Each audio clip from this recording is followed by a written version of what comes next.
How easy is it to get up in the morning when you know you're not doing all that it takes? It's not very easy at all. You can just lay there awake thinking, oh, what's a few more minutes in bed? It won't matter much anyway. Wrong. It does matter. It will matter. Now, how easy is it to get up in the morning when you're pouring it on, doing the best you can, anxious to get going, make progress toward your dreams? It's a whole different story. When you're resting to renew your reserves, it's much different than resting to avoid your day. When you're psyched up and excited for your life, when you're excited for what you've planned to accomplish for the day, it's amazing. You'll wake up before the alarm clock even tries to startle you awake. Your successes fuel your ambition. Your successes give you extra energy. Your successes pave the way for more successes. It's the snowball effect. With one success, you're excited to meet another, and another, and another. And pretty soon, the disciplines that were so difficult in the beginning, the disciplines that got you going, are now part of your philosophy. How do you know when you're successful? Do you have to be a millionaire? No. All we ask of you is that you earn all you possibly can. If you earn $10,000 a year and that's the best you can do, that's enough. God and everything else will see to it that you're okay. The key is to just do the best you can. If it's $10,000 a year, wonderful. If it's $100,000 a year, wonderful. If it's $1 million a year, wonderful. It doesn't matter $10,000 a year or $1 million a year. It doesn't matter as long as you've done the best you possibly can. Earn the most you possibly can. Be the most you possibly can. And here's why. The essence of life is growth. The essence of life is growth, to do the best you can. And here's what's interesting. Humans are the only life form that will do less than they possibly can. Humans are the only life form that will settle for less. Every other life form except human beings strive to its maximum capacity. How tall will a tree grow? Approximately. As tall as it possibly can. You never heard of a tree growing half as high as it could. No, trees don't grow half.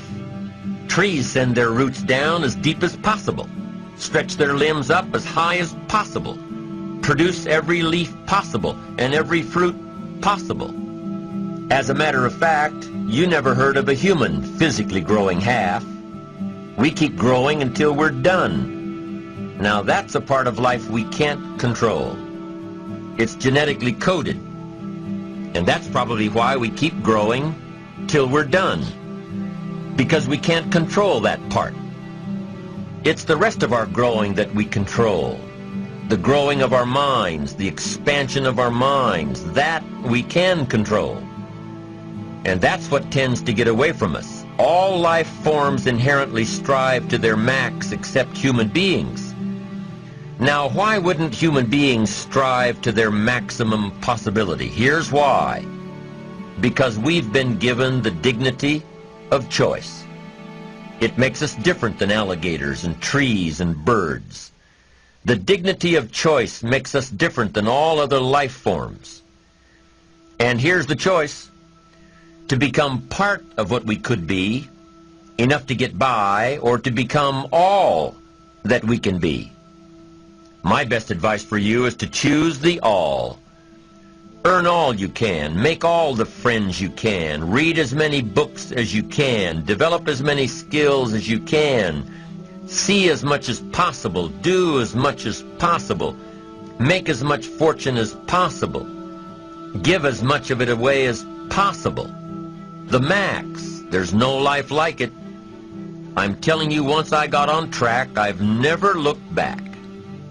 Pick up the challenge. Go for it. Take the best of the two easies. Take the root of it's easy to get ahead. It's easy to do all you can. It's easy to succeed. It's easy to have financial freedom. The more you do, the more you get. So the two primary benefits of positive reinforcement are, number one, to build good habits, and number two, to create more energy to fuel your ambitions, your desires, your achievements. How can you isolate what's working for you and what isn't? How can you make sure that you are reinforcing your positive disciplines? Well, if it isn't apparent, easy to see right away, if what you're doing is happening in such small increments that you're not sure if you're on track, then you need to be writing it down. You need to keep a journal anyway. But if you really aren't sure that what you're doing is making measurable progress, you need to keep a written record. You need to write down everything that may be relevant in your day. What you did, who you saw, what you felt, how it may or may not affect you now and in the future.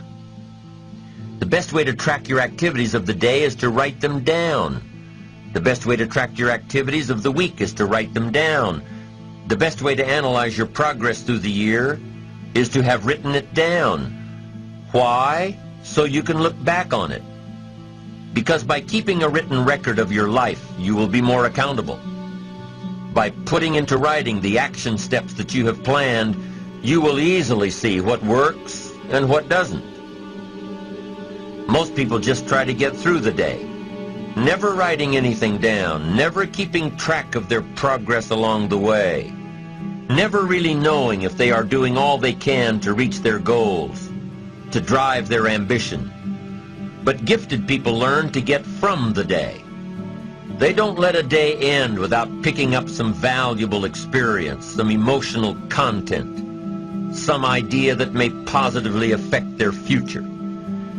To get the most from a day, to learn the most from a day, you need to be able to reflect on the day. And how can you reflect on a day unless you record it in history?